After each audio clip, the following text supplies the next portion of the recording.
In this guide, I'm going to show you how to use AI Alive on TikTok.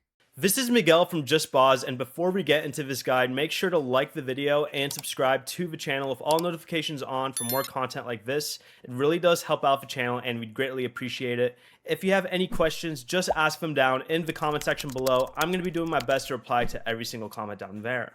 Begin by opening TikTok and tap your profile picture to create a new story.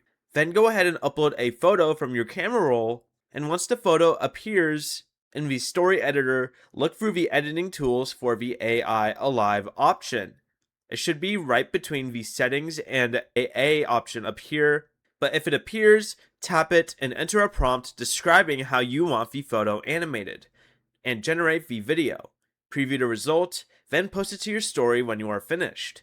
If you don't see the AI Alive option at all, the feature is not currently available on your TikTok account, so there isn't a setting you can manually turn on. Before you leave, remember to like the video and subscribe to the channel with all notifications on for more content like this. It really does help out the channel and we'd greatly appreciate it. And if you did have any questions, just ask them down in the comment section below. I'm going to be doing my best to reply to every single comment down there. Peace.